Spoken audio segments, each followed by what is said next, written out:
우리 목사님 건강하게.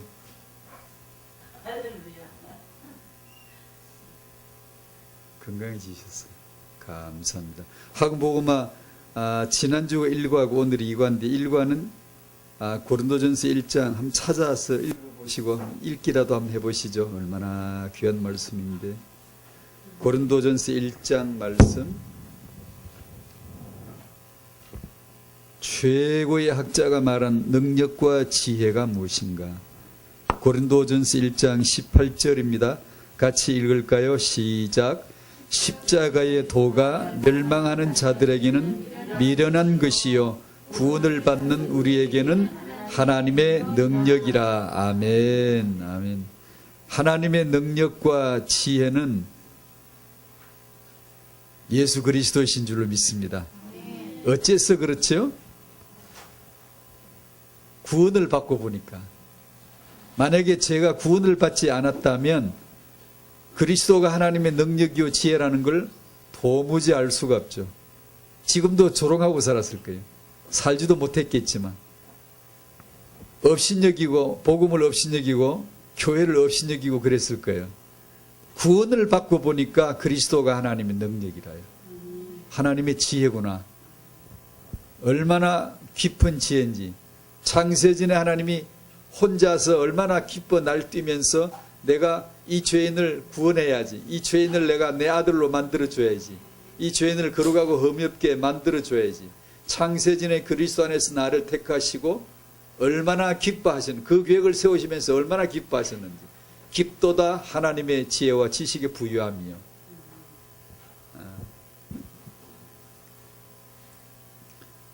고린도전서 2과 3장 16절 2과 말씀을 한번 또 찾아 읽어보시겠습니다. 성도의 가치라고 되어 있네요.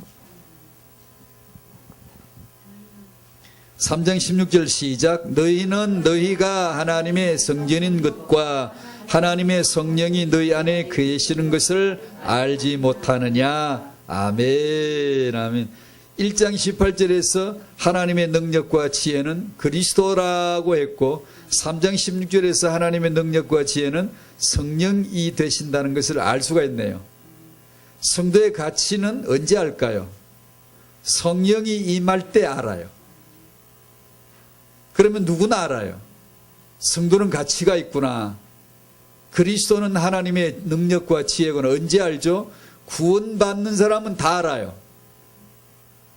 구원을 받으면 알아요, 그걸요. 구원을 안 받으면 여호와와 아주 친한 것 같은 유아의 백성, 구약의 백성들도 사실상 몰라요. 근데 이방인이라도 구원을 받으면 예수 그리스도는 하나님의 능력이구나 알아요. 성령을 받으면 성도의 가치가 뭔가를 알아요. 이것이 기독교의 복음이고 이것이 기독교인이라고 생각을 합니다. 이 모습이 내 모습이고 저 모습이고 여러분의 모습 되기를 축복합니다. 학원복음화 이렇게 지나가고요. 지난번에는 우리가 여기서 못 모였다 가만히 있어요. 펜이 여기 있구나. 복음과 규모라는 시리즈를 해왔는데 복음은 생명의 근원 되시고 복음은 또한 규모의 뿌리가 된다라고 이렇게 지난 메시지에서 나왔습니다. 복음의 능력을 경험하는 것으로 복음의 규모가 결정된다. 하나님의 말씀을 받는 것만큼 받음으로 삶의 규모가 또한 결정이 된다라는 것. 그래서 우리는 복음의 생명을 누려야 할 줄로 믿습니다. 왜냐하면 마귀는 이 복음 하나를 모르게 하니까 복음 안에서 삶의 규모를 또한 응답을 받아야 되죠. 왜냐하면 이것이 안 되면 마귀의 올무가 여기서 나오니까 올무라고. 마귀는 이 복음의 생명을 대적하죠. 그래서 우리는 복음을 믿는 자고 복음을 누리는 자가 되어야 되고 그 복음에서 삶의 규모를 얻어야 되고 안 얻으면 예수 믿는데 왜 저래 이렇게 나오면 올무가 돼버려요. 이방인 가운데서 올무가 되어버려요. 그래서 삶의 규모라는 것을 이렇게 알 수가 있습니다. 오늘 태영한 메시지는 아마 1번이 제 마음에 가장 중요한데 이렇습니다. 여러분이 아시는 것을 가지고 타영화 관점으로만 설명해 보는 겁니다. 애굽과 광야와 가나안을 많이 우리가 알고 있지만 타영화 관점으로 이것을 설명해 보는 거예요. 왜 타영화가 필요할까? 왜 후대 회복이 필요할까? 왜 우리가 여기 나오는 하람이나 서훈이의 아이들을 두고 축복을 해야 될까? 라는 내용을 그 이유를 이 그림을 통해서 잠깐 설명을 하고 싶은데 이것이 오늘 메시지의 중요한 이유인 것 같네요. 애굽은 죄와 사망과 마귀가 지배하는 세상을 보여주고 있죠. 바로란 자가 왕노릇을 하면서 압제하고 언약의 백성을 압박하는 그런 모습을 보여주고 이 애굽에서는 반드시 출애굽을 해야 되죠. 애굽을 놔야 되죠. 애굽에 왜 들어왔죠? 잘못해서 들어오기도 했겠지만 하나님의 계획이죠. 왜냐하면 6월절을 제정해야 되는데 죄 없이는 6월절이 제정이 안 돼요. 6월절에 피뿌림 하나만으로 피 하나만으로 구속받고 해방되는 것을 경험을 시켜줘야 하는데 그러자면 묶여야 되거든요. 죄 아래 묶여야 되거든요. 죄값이 뭔가를 쓰라리게 체험을 하고 있는 중에라야 속박을 다 끊어버리고 자유, 일제 압박을 받으니까 독립이 얼마나 소중한가. 우리 자주 독립이 우리가 스스로 살 수 있는 자유가 있다는 게 얼마나 소중한가를 그때서 알았잖아요. 마찬가지잖아요. 그래서 애굽에서 출애굽을 해야 하는데 출애굽을 위한 준비는 뭘까? 예전에 태영아 메시지에서는 자주 언급했는데 요새는 좀 안 했어요. 애굽에서 출애굽을 해야 하는데 출애굽 해야 되잖아요. 안 하면 가나안 못 가잖아요. 반드시 이렇게 가야 되잖아요. 그런데 출애굽을 해야 하는데 언약의 백성이 출애굽을 하기 위해서 무엇을 준비해야 될까요? 그것이 타영화의 이유입니다. 이유의 관점에서 보고 저도 이런 걸 못 봤어요. 근데 복음과 후대란 관점으로 성경 보다가 이것이 보이길래 예전에 한 3, 4년 창세기부터 계시록까지 이 내용을 쭉 한번 훑어봤죠. 왜 성경에서 후대 사역을 하시는지, 왜 복음 안에서 후대가 회복이 되어야 하는지 그 이유를 창세기부터 계시록까지 몇 년에 걸쳐서 쭉 훑어본 적이 있었습니다. 출애굽 1장을 열어보십시다. 지난주에 이 내용에 대해서 약간 언급을 했고 오늘 복습 삼아 새롭게 정리한 겁니다.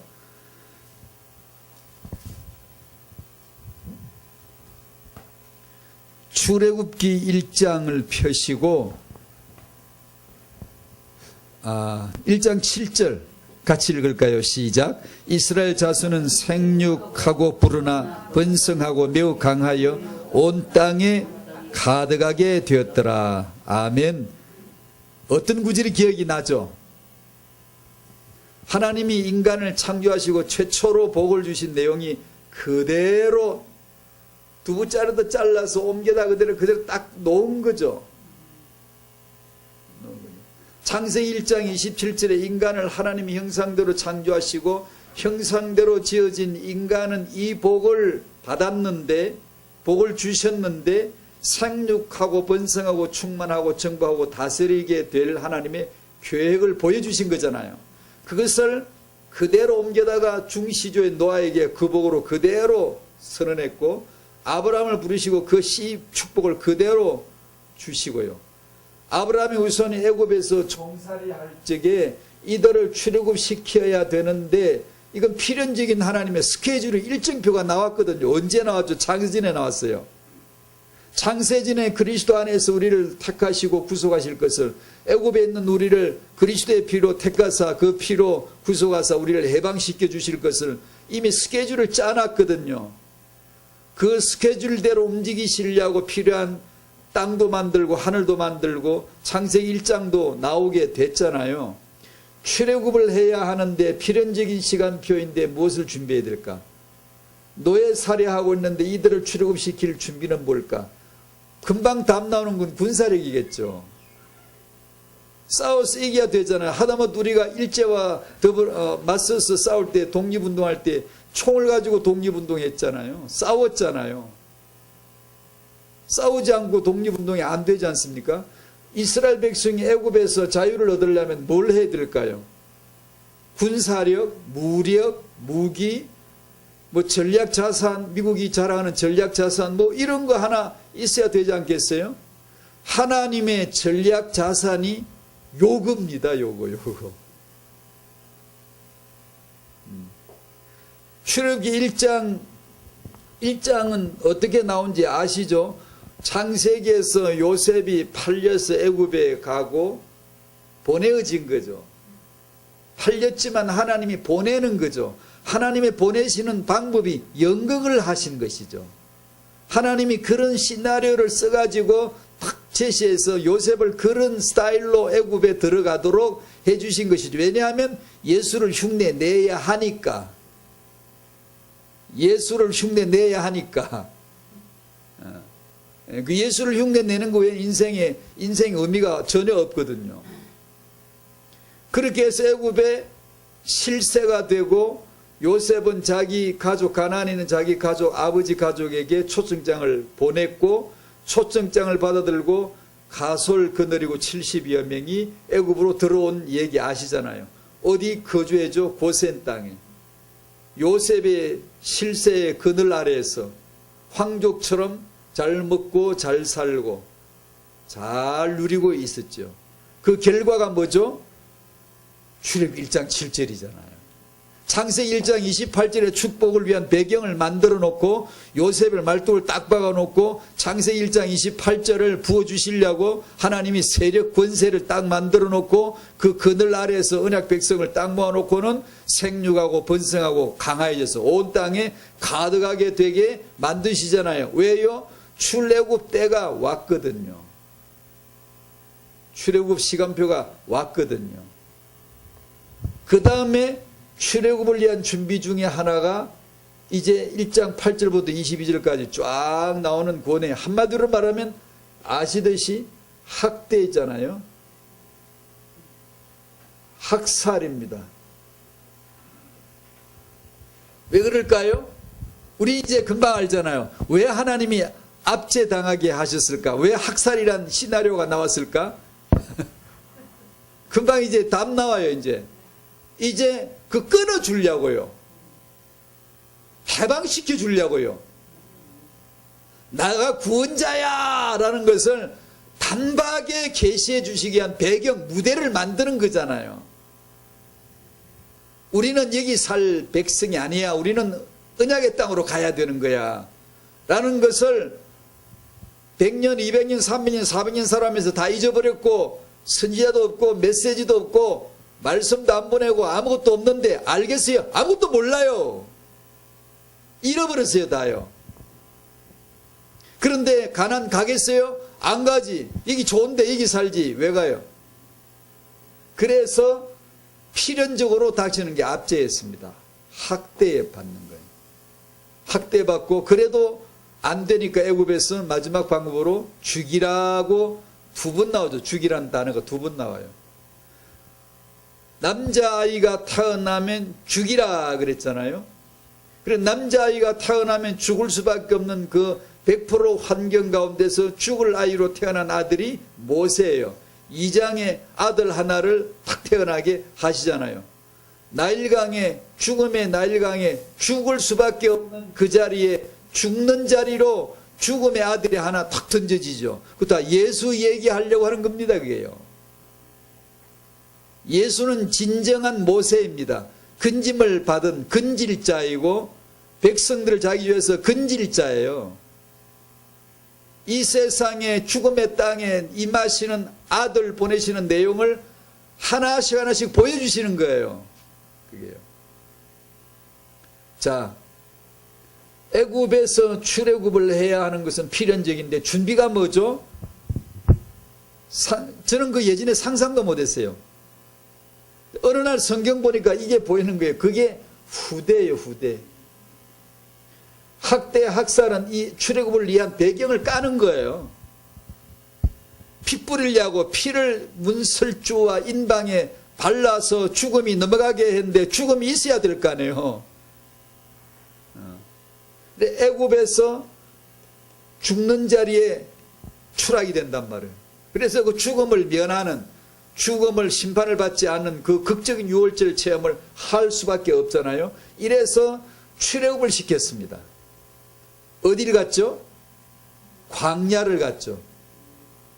그 유명한 사건 아시죠? 민수기 13장 14장. 가나안 땅을 정탐해보고 오라 하고 보냈잖아요. 갔다 와서 뭐라 그랬죠? 민수기 14장을 여십시다.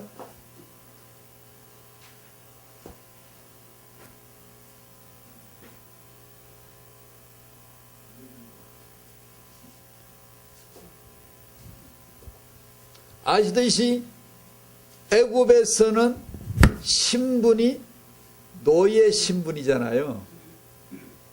노예 신분에서의 구원은 어떻게 받죠? 피로서 단번에 영원히 구원을 받는 거죠. 내 행위와는 아무 상관이 없죠. 내가 하나님의 백성답게 옷 치장을 했다든가 화장을 했다든가 아니면 예배를 했다든가 예배 한 번도 안 해도 아무 언약을 지킨 적이 없었어도 피 흘림으로 말미암아 단번에 영원히 구원해 주시는 하나님의 은혜였죠. 신분은 그렇게 바뀝니다. 요한복음 3장은 그것을 거듭남이라 그랬어요.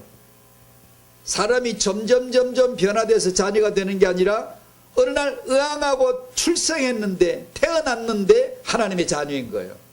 자녀는 태어나지 만들어지는 게 아니라 말이에요. 교회를 오래 다녀야 자녀화 되는 게 아니라 길 가다가 구스 내시처럼 에디오피아 내시처럼 마차 타고 가다가 복음 듣고 그 자리에서 하나님이 낳아버린 거예요. 마차 위에서 낳아주신 것이죠. 거듭났다 이 말이에요. 그 자리가 출생 자리잖아요. 하나님의 자녀는 태어남으로 되잖아요. 맞잖아요. 제가 제 집안의 아들이 된 건 태어나는 순간 아들이 그 집안의 아들이 됐잖아요. 영적으로도 마찬가지 거듭 태어남으로 하나님의 자녀가 되잖아요. 노예 신분에서 하나님의 자녀로. 출애굽에서 뭘 다루죠? 노예 근성을 다루죠.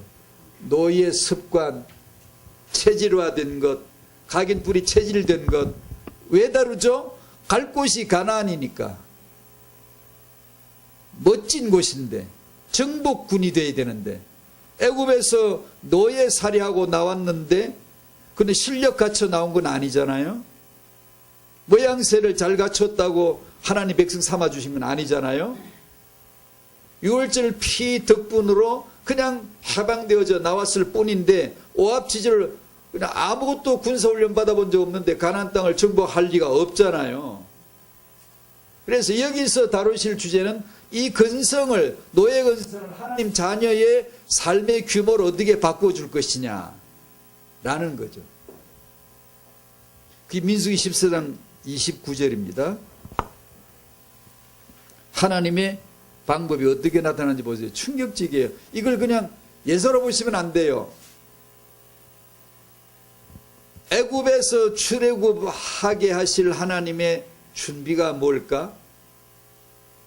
여러분은 상상을 하셨나요? 그게 후대 생육 번성 충만이에요. 이스라엘 백성 수를 늘리는 거예요. 그러려고 애굽에 보낸 거라니까요. 그리고 수가 다 차서 이제 나갈 때가 돼서 400년 살다 보니 400년이 아니에요. 하나님의 수첩에 일정표가 그어져 있어요. 400년, 광야 나서 40년, 예수님 40일 광야 다 그어져 있어요. 스케줄이요. 창세 전에 그리스도 안에서 우리를 택하사 우리로 사랑 안에서 하나님의 자녀가 되게 하시고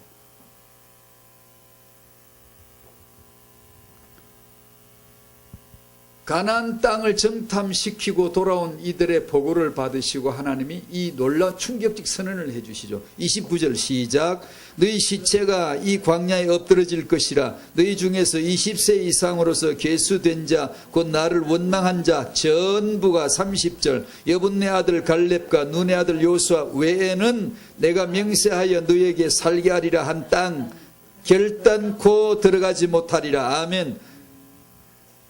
정탐하고 와서 불순종의 보고를 하는 통곡하는 이 백성들 지도자들 앞에서 하나님이 내리신 선언이 뭐냐면 20세 커트라인을 딱 쳐서 날려버립니다.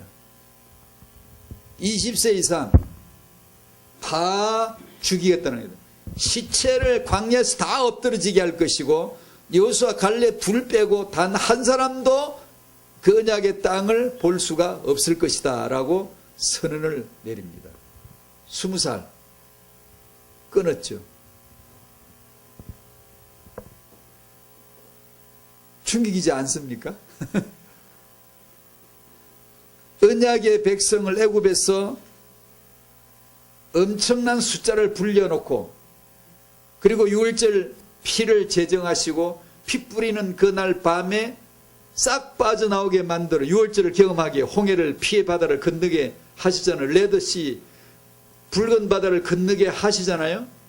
그리고 광야에 나와서 거창한 출애굽을 하고 광야에 나왔는데 광야에 나와서 애굽을 정탐하고 돌아와서 불순종의 보고를 하는 바람에 그날 선고받은 게 뭐냐면 1세대에 다 멸절시키겠다 이 선고를 받은 거예요. 그래, 단면만 본다면 거창하게 출애굽해가지고 광야에 나와서 다 죽여버리겠다는 것은 허망하게 끝난다는 것인가? 왜 죽인다는 것이지? 하나님의 더 큰 계획. 그게 뭐죠? 14장 12절 제가 한동안 많이 강조했던 구절인데 14장 12절 29절에서 앞으로 좀 나갑니다. 한번 읽어보세요. 시작. 내가 전염병으로 그들을 쳐서 멸하고 네게 그들보다 크고 강한 나라를 이루게 하리라. 아멘. 하나님의 속셈을 아시겠죠? 애굽에서 뭐 했죠? 후대를 번성 강성케 하셨고 광야에서 뭐 하시죠? 제2의 후대 세대를 번성 강성케 하시겠다는 거예요. 이게요. 지금 뭘 설명드리죠? 교회에서 타영아부를 꼭 해야 될 이유. 목사인 저나 렘너 사역자들이 주일마다 아이들이 오면 그 아이들을 하나하나 일일이 붙잡고 축복해 줘야 될 이유. 이 아이들에게 반드시 하나님의 영세전의 계획인 그리스도 안에서 택함받은 후대 이유, 바로 너의 이유를 알려줘야 될 그 가치, 그걸 지금 설명하는 거예요.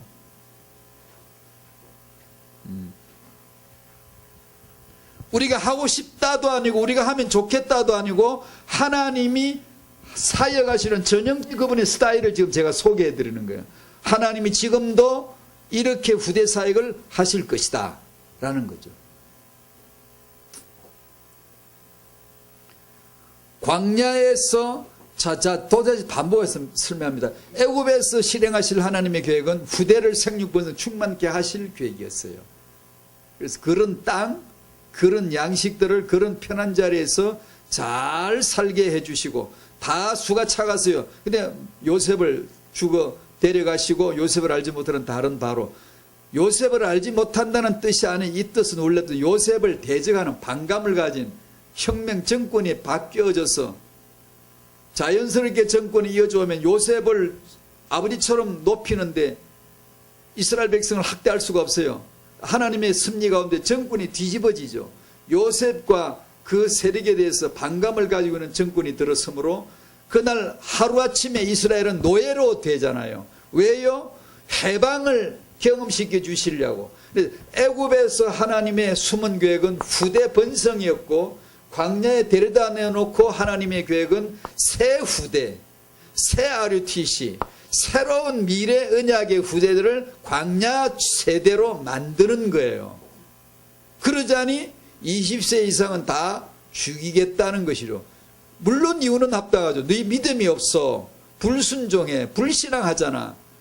가나안 정복하겠다고 하면 한다고 믿어야지. 너희들은 항상 불만하고 불평하고 불신하고 있잖아. 그래서 다 죽이겠다는 거예요.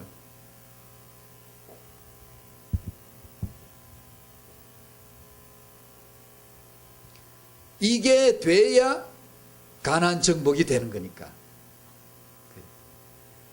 이게 돼야, 여기서 후대가 돼야 출애굽이 되고, 광야에서 후대가 돼야 가나안 정복이 되는 거니까.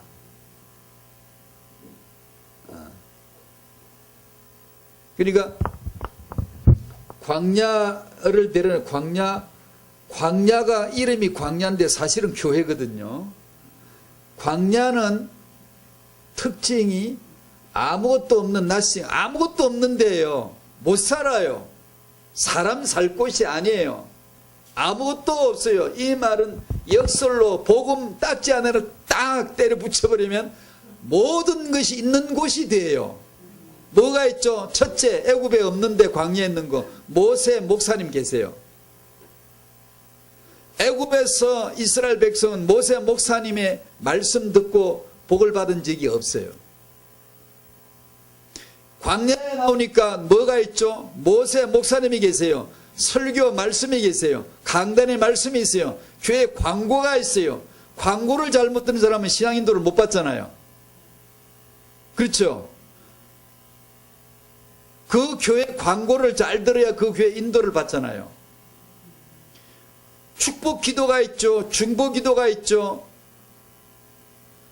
이게 애굽에는 없는데 광야에 있는 거예요. 이게 광야가 학교예요. 광야가 교회예요. 아무것도 없는 곳인데 모든 것이 있는 곳이에요. 거기가. 지금 우리 후대들은 이 교회에서, 이 말씀 속에서, 이 중보기도 속에, 축복기도 속에서 자라야 되는 거예요. 그래서 이 언약을, 오직 예수라고 하는, 그리스도라고 하는 이 복음의 언약을 후대들에게 어떻게 가장 성경적으로 바르게, 재미있게, 쏙쏙 박히도록 어떻게 전할 것인가가 이게 아주 필생의 과업이라고. 이런 사역자들이 그것만 생각하는 전문 사역자들이 정말 나와야 된다고요. 저는 말씀드린 대로 왜 이 시대 부모돼요? 왜 이 시대에 애를 낳았어요? 네 자녀 복음으로 키워 구원시키라는 거죠.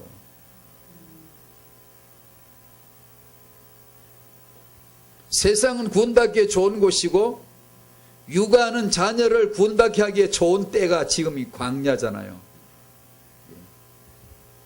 여기는 광야는 모이면 교회예요. 목사님, 모세 목사님이 늘 말씀해 주세요. 그리고 늘 광고가 있어요. 내일은 몇 시 출발합니다. 어디로 갈 겁니다. 잘 따라와야 됩니다. 얼마 이상 떨어지면 안 됩니다. 광고 안 들으면 낙오돼요. 광야에서 낙오자는 죽음이에요. 그 말은 신앙생활하기 참 좋아요. 세상이라는 이런 곳은요, 정말 구원받기에 딱 좋은 데예요. 재앙 있으라 그러세요. 구원받기에 참 좋은 데예요. 재앙을 없애는 게 복음이 아니라니까요. 재앙을 없애면 누가 구원을 받겠습니까? 세상 메뉴인데, 세상이란 코스모스란 질서 있게 정연하게 조직적으로 차선을 따라 배치해 놓은 게 세상인데 왜 그렇게 배치되어져 있죠? 예수가 그리스도이심을 설명하기에 좋도록만 다 되어 있어요. 이게요. 희내락이 죄다요. 허감도 빚도 동일해요. 똑같아요. 예수를 설명할 용도로만 허감이 존재하는 거예요. 왜 그리스도가 하나님의 능력과 지혜라는 걸 언제 알았어요? 저는 구원받고 알았어요. 구원을 받고 보니까 전부 다 예수 그리스도 믿으라고 전부 다 그 메시지예요. 그게 얼마나 좋아요.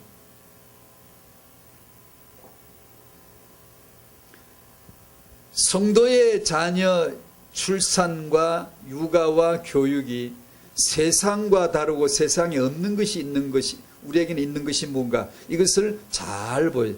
우리들의 양육의 환경이 무엇인가, 그걸 저는 보여줍니다. 그래서 같은 이스라엘이지만 다른 이스라엘이 가나안에 들어갔습니다. 출애굽한 세대가 아니라 광야 세대가 가나안에 들어갔어요. 가나안에서의 핵심은 뭘까요? 가나안 정복 이후의 핵심은 뭘까요?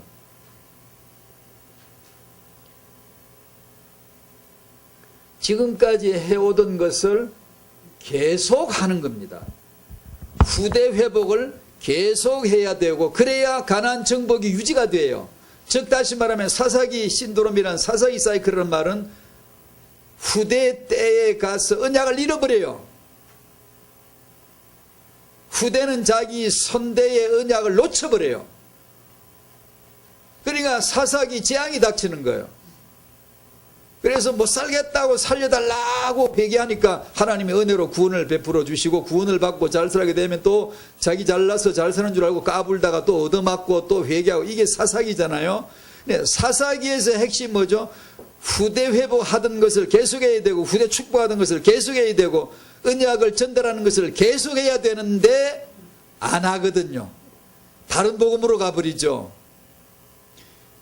완전히 후대를 살려야 된다는 완전히 하나 사역을 봐야 되는데 여러 사역 중에 겨우 하나를 생각하고 있고 그 하나에 전념을 쏟아주고 우리 일시대는 물러가야 되는데 그렇게 안 하고 대충 얘기다가 주일학교 다 없어져 가잖아요. 왜냐하면 마음을 그만큼 안 뒀다는 거죠. 만약에 우리 교회들이 전부 다 후대다, 우리는 반드시 후대에게 언약 전달은 딴 건 몰라도 다른 건 수양한 거는 몰라도 기도는 몰라도 그 묘지 사는 거 그런 거는 몰라도 다른 사회시설 이런 거는 몰라도 세상 성공자보다 더 큰 성공자 만들어놔야 세계보험 되는 거 아니에요. 그거 속는 거예요. 세상의 영웅들보다 더 영웅을 우리가 만들어놔야 세계보험화 된다. 그런 거 없어요. 하나님은 애굽에서 나온 언약의 백성보다 더 크고 강한 다음 후대를 만드는 것만 하나님의 계획이었지 가나안 원주민을 이기려면 원주민보다 강해야 돼. 그런 적 한 번도 없어요.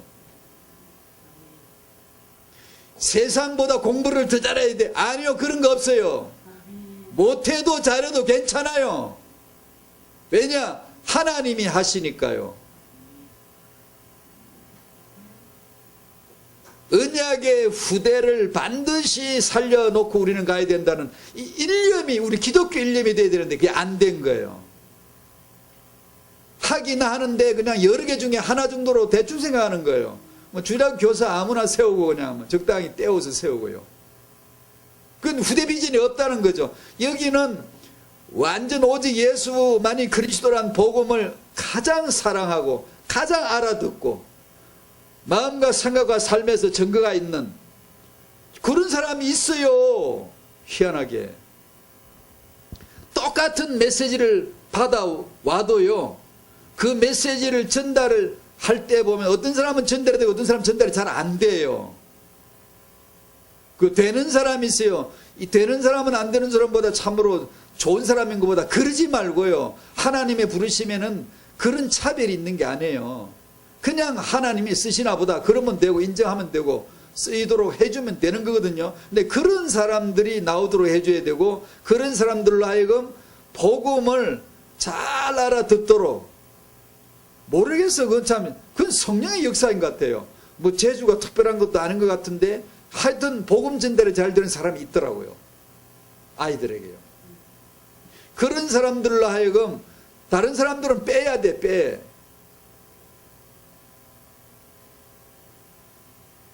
그런 사람들로 하여금 이 언약 전달을 할 수 있도록 그런 사람들은 기도해요. 기도를 안 시켜도 해요. 그냥 자기들은. 왜냐하면 사명이니까. 소명받은 사명으로 알고 있으니까 그걸 된단 말이에요. 그런 사람들로 하여금 이런 사역에 집중되도록 도와주고 서서히 그런 사역자들이 하나씩 늘어가도록 만들어주고 하여튼 교회에 들어오는 성도들의 후대들은 놓치지 아니하고 살릴 하여튼 거기에 총투자를 해야 한단 말이에요. 이게. 하여튼 그 기도를 가장 많이 하고 그런 사역자들을 투입을 하고 그런 투자를 해주고 선대가 시작한 복음운동 너희들은 존중해라. 그리고 너희들이 할 일은 네 다음 후대에게 언약을 존중해서 네 후대를 지켜라. 이게 제가 즐겨 쓰는 수선대오란 얘기인데, 선대를 지키고 후대를 지켜라. 선대를 존중하고 후대를 존중히 여겨라. 선대가 물려준 언약을 절대 지키고, 지키는 방법, 네가 언약을 지키는 게 아니라 네 후대에게 전달하는 게 내가 지키는 거예요. 그게. 근데 사사기는 그걸 못한 거예요. 자기들은 자기 부모들이 신앙생활하는 걸 보고 자랐기 때문에 그걸 따라서 신앙생활을 했는데, 이 사람들이 죽고 나니까 후대들은 언약을 다 잃어버리더라고요. 그래서 온 게 사사기 사이클이 닥친 거예요. 쳇바퀴 돌던 맹팽팽 도는, 지금까지 기독의 역사는 그 쳇바퀴 돌을 지금 계속 돌잖아요.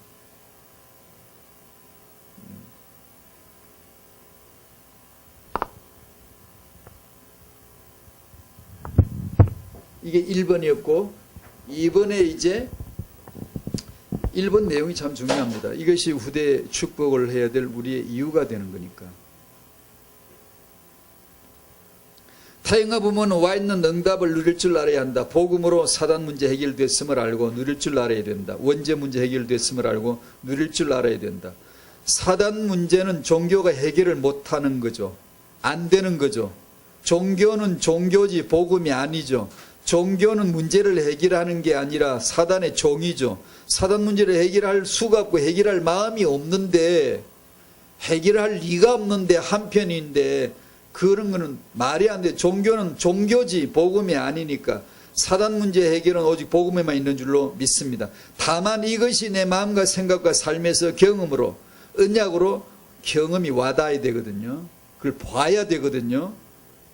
원죄 문제 해결됐음을 알고 누릴 줄 알아야 된다. 두 번째 중요한 게 이거거든. 태영아 쪽으로 본다면 이 복음에 기반해서 태영아 부모가 반드시 복음으로 최초의 연합이 결혼과 부부다, 결혼으로 말미암은 부부다라는 것을 복음으로 알아야 되는데, 이것이 부부됨의 비밀이거든요. 비밀이거든. 그래서 결혼하기 전에 청년들에게 오로지 복음 체험 하나만큼은 들어가 줘야 돼요. 그래야 그 복음이 결혼이거든요. 내가 예수를 만나는 것 자체가 결혼이거든요. 근데 그걸 풀어내면 우리 결혼이 거기서 나오는 거거든요. 이걸 남자가 여자가 알도록, 복음 안으로 들어감으로, 여자가 남자 안으로 들어감으로써만 연합이 되고 하나가 되는, 부부가 되는, 이것을 남자가 알고 여자가 알아야 되거든요. 그래야 모자라는 인생들끼리 만나서 복음으로 살기에 딱 좋은 거예요. 근데 이걸 모르면 이제 연합이 안 되는 거예요. 하나 되는 게 어려운 거예요. 이거는 지성으로 되는 게 아니고 이성으로 되는 게 아니에요. 이거는 무슨 문화가 수준으로 되는 게 아니에요. 이거는 복음으로, 여자가 남자 안으로 들어감으로 연합이 되어져서 너희가 한 몸을 이룰지로다라는 복음을 정말로 알아야 되거든요. 그래서 부부로 같이 살면서 복음 체험을 늘 해야 되는 거는 이게요. 그렇게 하기에 딱 좋은 게 부족한 남자, 부족한 여자의 만남이에요. 이게. 근데 이게 이제 복음으로 연합 체험이 안 되면 이것이 다르게 보여지는 거예요. 그 허점으로, 실수로, 낙심거리로 이렇게 어려워지는 거예요. 그게. 그러니까 청년들에게 이 결혼 준비라는 것은 정말로 복음입니다. 복음으로 언약의 공동체에 이룰 것을 준비시켜줘야 되거든요. 최초의 공동체가 부부거든. 원리스라는 단어 자체도 최초로 쓰인 데가 부부입니다. 연합, 하나됨. 우리끼리 모여서 같이 재보자, 연합. 그런 거 아니거든요. 완전히 예수거든. 예수만이 그리스도만 이게 원리스의 연합이지. 그걸 알 때만. 그러니까 이 복음 안으로 들어감으로써만이 하나가 된다. 이것을 내가 확실해질 때까지 복음 묵상해야 되는 겁니다. 부모의 자녀 육아로 최초의 제자 공동체, 최초의 전도 선교임을 우리가 아는 거죠. 아까 말씀드린 대로 세상이란, 복음 관점으로 보면 세상이란 구원받기에 제일 좋은 곳이고 육아란 구원시키기에 제일 좋은 것이다. 제일 좋은 게 태영유초, 이 시기를 거치면서 구원의 복음을 전달하기에 제일 좋은 시기란 말이에요. 제일 세상에 수십억을 주고도 살 수 없는 시간, 기회란 말이에요. 이게 태영유 시기, 이 시기가. 근데 이걸 모르면 그냥 다른 걸로 마음을 쓰다가 애를 그렇게 키운단 말이에요. 그 육아는 구원시키라고 주신 거거든. 내가 출산은 구원시키라고 주신 거거든. 내가 타영아 부모가 되게 하신 것은 창조주께서 구원시키라고 주신 거란 말이에요. 그거 하나만 하나님 목적 맞습니까? 맞죠? 아, 맞아, 이게요. 근데 이걸 모르면 딴 거 한다니까요. 그냥 키워, 그냥 키워요. 그냥 자기 철학으로, 자기 신념으로, 자기 목표를 가지고 키운단 말이에요. 그래서 3번 복음 육아와 규모.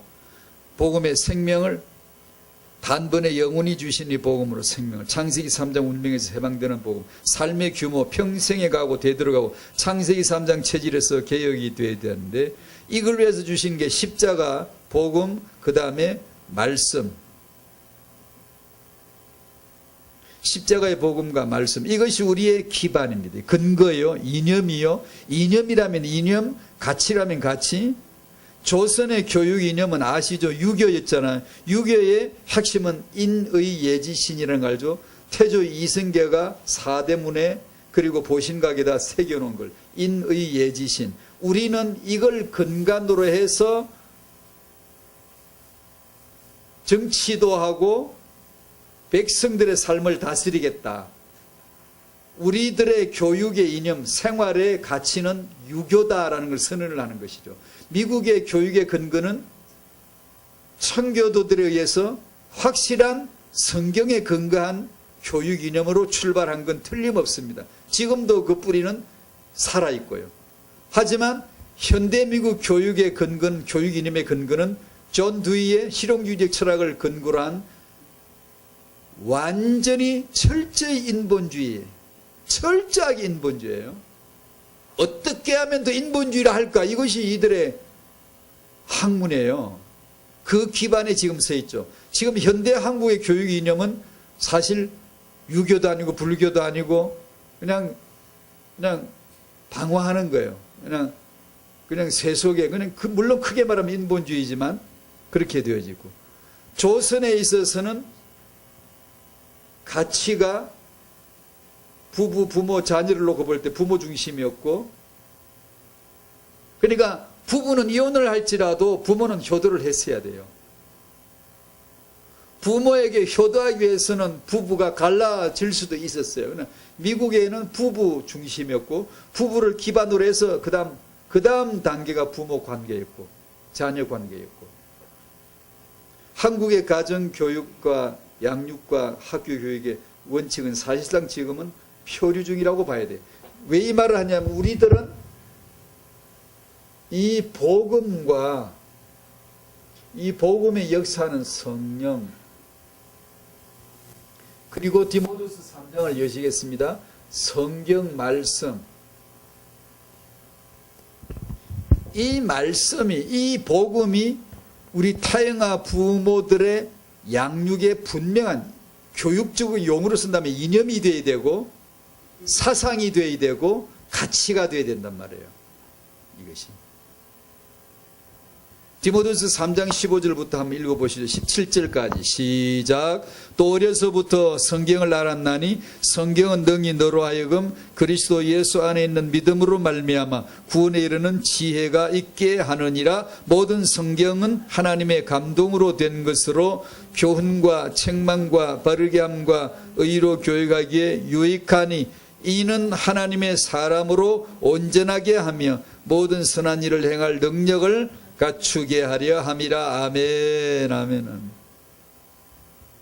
성도가 받은 육아의 축복이 바로 이 하나님의 온전한 말씀인 성경인 줄로 믿습니다.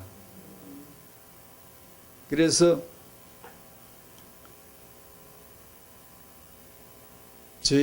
저희들도 잘 할란지 모르겠는데, 저희 교회 성도들도 올해부터 이제 암송 구절을 몇 개씩, 한 달치 암송 구절을 그러니까 중요한 구절 암송.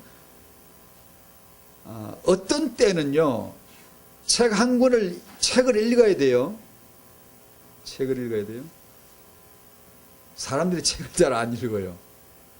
책을 안 읽는데 책이 별로 중요하지 않다 이러면 또 오해할까 싶기도 한데, 신촌 그 근방 대학교들이 그리 많아도 책방이 10개도 채 안 돼요. 유해업소는 2,000개, 해로운 업소는, 청소년들의 해로운 업소는 2,000개 가까이 되고요. 책방은 7개에서 10개 사이입니다. 책을 잘 안 읽어요.